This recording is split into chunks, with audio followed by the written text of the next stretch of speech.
बिस्मिल्लाहिर्रहमानिर्रहीम। अस्सलामुअलैकुम। सब्जेक्ट हमारा फ़िज़िक्स है और ये क्लास 10 के लिए है या ग्रेड 10 का फ़िज़िक्स है। टीचर शफ़ी है जो आपको फ़िज़िक्स पढ़ाएगा।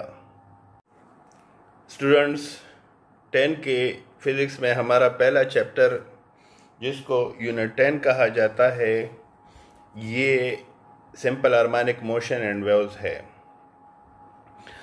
इसके दो हिस्से हैं, एक हिस्सा सिंपल हार्मोनिक मोशन और दूसरा वेव्स। अगरचे वेव्स में भी इस तरह की हरकत होती है। ये सिंपल हार्मोनिक मोशन दरअसल जो हमने काइंड्स ऑफ मोशन पढ़े थे जिसमें ऑसिलेटरी, जिसमें पहला वाला ट्रांसलेटरी था, दूसरा वाइब्रेटरी और तीसरा रोटेटरी। तो ये जो वाइब्रेटरी मोशन है ये उसकी किस्म है, या जो सिंपल हार्मोनिक मोशन है इसको आप वाइब्रेटरी मोशन कह सकते हैं। फिर दूसरे हिस्से में हम वेव्स डिस्कस करेंगे। अब ये जैसे कहा गया है कि मैनी ऑब्जेक्ट्स ऑसिलेट और वाइब्रेट, बहुत से ऐसे ऑब्जेक्ट्स हैं, एग्जांपल्स हैं डेली लाइफ से जो कि ऑसिलेट करते हैं या वाइब्रेट करते हैं। वाइब्रेट या ऑसिलेट आगे भी बताऊंगा। ये दरअसल टू एंड फ्रो मोशन है, यानी बैक एंड फोर्थ मोशन है किसी एक पोजीशन जिसको हम मीन कहते हैं उससे आगे और पीछे, या किसी मीन पोजीशन से ऊपर और नीचे हरकत को वाइब्रेशन या ऑसिलेशन कहते हैं। बहुत सारी ऐसे ऑब्जेक्ट्स हैं जो कि वाइब्रेशन में होते हैं। ट्यूनिंग फोक जो कि आप इस बुक में भी पढ़ेंगे और आप लेबॉर्ट्री में भी इसको देखेंगे। इसके जो प्रॉन्ग्स होते हैं ये दरअसल आवाज़ पैदा करने का एक आला है। लेबॉर्ट्री में इसमें दो प्रॉन्ग्स होते हैं, जब उसको टकराया जाता है एक प्रॉन्ग को तो वाइब्रेशन में आ जाता है, फिर उससे आवाज़ पैदा होती है। सिंपल पेंडुलम एक अहम एग्जाम्पल है जो आपके इस चैप्टर में है, आप इसको पढ़ेंगे। ये भी दरअसल टू एंड फ्रो मोशन का एक एग्जाम्पल है। इसी तरह बीटिंग हार्ट जो हमारे दिल की धड़कन है वो भी ऑसिलेशन या वाइब्रेशन है, क्योंकि जब दिल धड़कता है तो उसमें भी कुछ आगे पीछे हरकत होती है। इसी तरह स्ट्रिंग ऑफ अ गिटार है, रबाब भी इसको हम कहते हैं। जब कोई म्यूजिशियन रबाब को बजाता है तो उसके जो स्ट्रिंग्स हैं या जो तार जिसे हम कहते हैं वो दरअसल वाइब्रेटरी मोशन में होते हैं। इस तरह से ब्रिजेस वाइब्रेट, जो पुल होते हैं, जब पुल के ऊपर कोई गाड़ी चलती है तो इसमें वाइब्रेशन पैदा होती है और इस वाइब्रेशन की घात होती है जिसको हम with in the elastic limit कहते हैं। उस लिमिट के अंदर कोई भी ब्रिज वाइब्रेट कर सकता है। इसी तरह अगर अर्थक्वेक हो, जलजला हो, तो उसमें ब्रिज वाइब्रेशन हो सकती है। एक और एग्जांपल, अगर आप किसी स्प्रिंग के साथ एक वजन बांधे, मास बांधे और उसको खींचे तो स्प्रिंग भी वाइब्रेटरी मोशन में आ जाएगा। चूँकि हमारी रोज़मर्रा ज़िंदगी में सिंपल हार्मोनिक मोशन या ऑसिलेशन या वाइब्रेशन बहुत ज़्यादा है, बहुत से ऐसे ऑब्जेक्ट्स हैं जिसमें ये मोशन पाया जाता है, इसलिए फिज़िक्स में इसको पढ़ना ये बहुत इम्पॉर्टेंट है। हम अपने डेली लाइफ से मिसालें लेंगे और उन मिसालों से फिर इनकी वजाहत करेंगे। यूनिट 10 के कंटेंट्स या टॉपिक से है ऑसिलेशन और वाइब्रेशन आपको पढ़ाया जाएगा, एग्जाम्पल से समझाएंगे। फिर इसके बाद सिंपल हार्मोनिक मोशन है जिसको SHM भी कहते हैं। आपको बताया ये वाइब्रेशन की किस्म है, हम आगे डिटेल से डिस्कस करेंगे। फिर इस सिंपल हार्मोनिक मोशन के एग्जाम्पल्स है motion of mass attached to a spring, आपको पढ़ाया जाएगा। एक और एग्जाम्पल इसका सिंपल पेंडुलम है। इसी तरह डैम्पिंग भी है। ये डैम्पिंग आप यूँ कहें कि जब कोई ऑब्जेक्ट की वाइब्रेशन को रोका जाता है। इसी तरह से फिर इस चैप्टर का ये पहला हिस्सा है, दूसरा हिस्सा यहाँ से शुरू है जो कि वेव्स का है। नेचर ऑफ वेव्स पढ़ेंगे एंड देयर टाइप्स, और इसकी किस्में पढ़ेंगे। इस तरह से प्रॉपर्टीज ऑफ वेव्स इस चैप्टर में डिस्कस करेंगे। जिस तरह आपको कोर्स कंटेंट में बताया, हमारा इस चैप्टर का पहला टॉपिक ऑसिलेटरी मोशन है। इसकी डिफिनीशन कुछ यूँ है, the repeated back and fourth motion about mean position is called oscillatory motion. मतलब रिपीटेड का मतलब बार बार होना, बैक एंड फोर्थ का मतलब आगे और पीछे। इसका मतलब ये है कि अगर कोई हरकत ऐसी हो कि जो कि आगे पीछे किसी एक ख़ास पोजीशन से हो, तो इसको हम ऑसिलेटरी मोशन कहते हैं। इसको to and fro motion about mean position भी पढ़ा जाता है, या इसको इस तरह भी डिफाइन करते हैं, the up and down motion of an object about mean position. अब किसी वाइब्रेटरी या ऑसिलेटरी मोशन में मीन पोजीशन क्या है और बैक एंड फोर्थ मोशन क्या है, इसको आप डिफरेंट एग्जांपल से समझाएंगे। लेकिन वहाँ जाने से पहले ऑसिलेटरी मोशन या वाइब्रेटरी मोशन में जो टर्म्स आते हैं जिसको हम बार बार डिस्कस करेंगे, वो उनके बारे में आपको बताया जाएगा। कुछ एग्जांपल ये हैं, आगे भी पढ़ेंगे। उनमें सिंपल पेंडुलम है, ये दरअसल ऑसिलेटरी मोशन है। इसी तरह स्ट्रिंग ऑफ वायलिन है, जो सितार है उसकी तारे जब उसको म्यूजिशियन बजाता है। इसी तरह ट्यूनिंग फोक है, आपको बताया ट्यूनिंग फोक लेबोरेटरी में आवाज़ पैदा करने का आला है। जब इसको रबर पैड पर मारा जाता है तो इसमें भी वाइब्रेटरी मोशन आ जाता है। हमारा अगला topic, terms associated with oscillatory motion. कुछ ऐसे टर्म्स जो कि ऑसिलेटरी मोशन में बार बार आते हों, तो इनको हम एक एक डिस्कस करेंगे। जैसे कि इसमें दिखाया गया है, इसमें सबसे पहला नंबर है साइकिल या वाइब्रेशन, यानी इसको वाइब्रेशन भी कहते हैं या इसको साइकिल भी कहते हैं।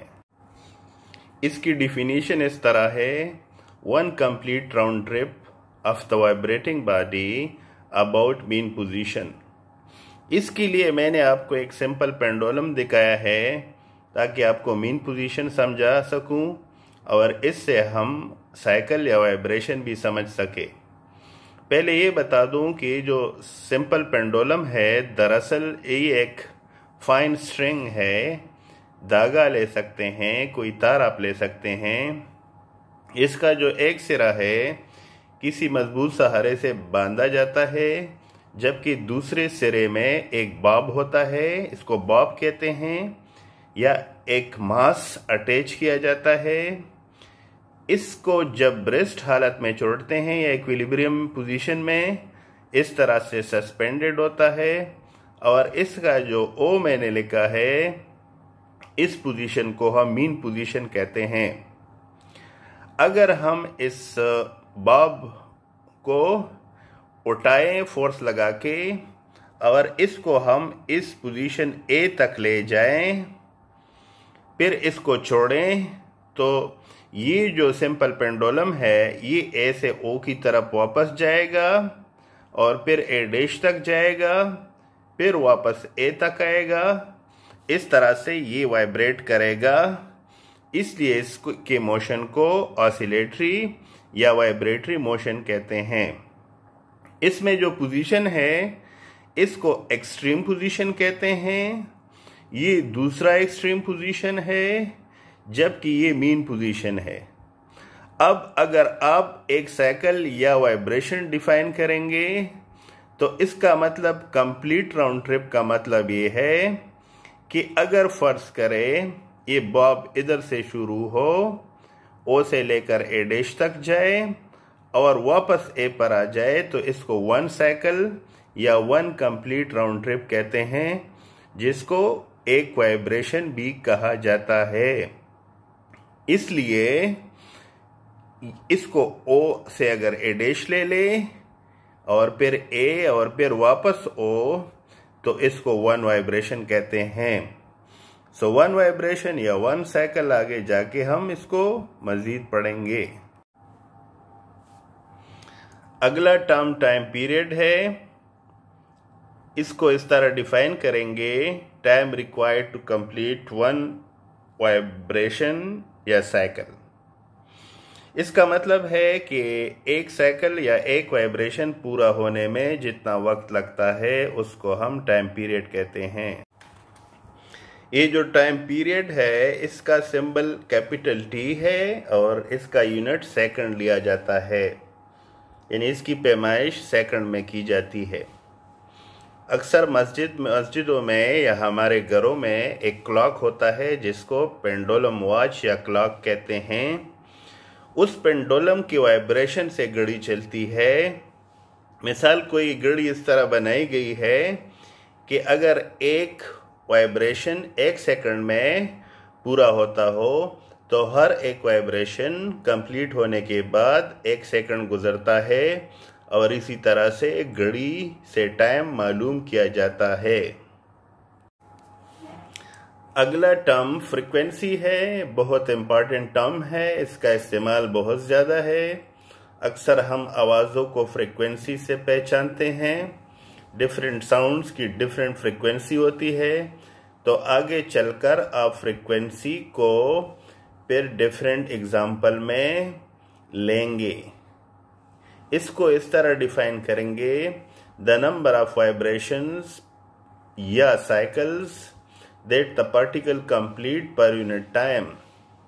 किसी खास वक्त में कोई ऑसिलेटरी बॉडी या वाइब्रेटरी बॉडी जितने साइकिल्स या वाइब्रेशन पूरे करते हो उसको फ्रीक्वेंसी कहते हैं। यानी जो भी वाइब्रेटिंग बॉडी हो उसकी फ्रीक्वेंसी होती है।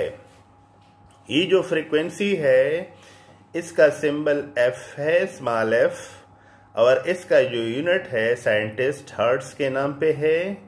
इसको अक्सर HZ लिखा जाता है और इसको साइकिल पर सेकंड या वाइब्रेशन पर सेकंड भी लिया जाता है। आपने सुना होगा कि अक्सर हमारी जो आवाज़ें हैं उसकी पहचान फ्रीक्वेंसी से होती है। इसी तरह से अक्सर जो रेडियो के स्टेशंस होते हैं उसकी पहचान फ्रीक्वेंसी से होती है। मेगा हर्ट्ज लिखा जाता है। मेगा चूंकि प्रीफिक्स है, हर्ट्ज फ्रीक्वेंसी का यूनिट है। तो अगर आपने किसी चैनल को ट्यून करना हो तो उसकी फ्रीक्वेंसी के हिसाब से आप उसको ट्यून कर सकते हैं। इसी तरह आपको बताऊं वक्त से पहले कि दो तरह की आवाज़ें होती हैं। एक होती है श्रिल साउंड, बारीक आवाज़, और एक ग्रेव साउंड, भारी आवाज़।